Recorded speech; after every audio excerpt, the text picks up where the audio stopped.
Elvin sen reklam edeceğim Ürək. Canımsın ha. Baba. Sənəti budur. Sənətkarı da bu. Araba sürmek. Bə. Be. Bə. Be.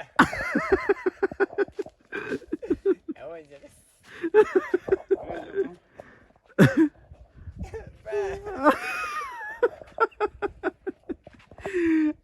Bə.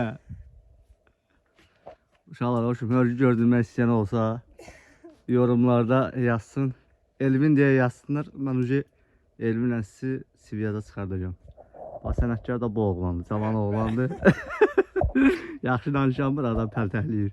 Bə. Be.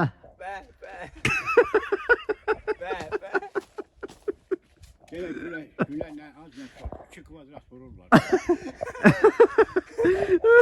Be.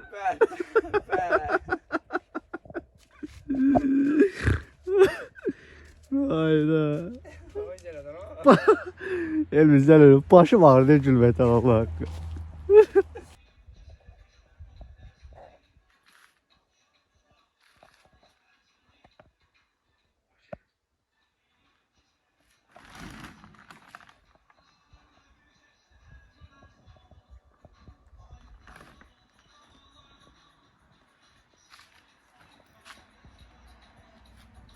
Bu da ustalar. Bir, sənəti çəkirsə sənətkar da çəkməlidir, tamam? Fuad usta.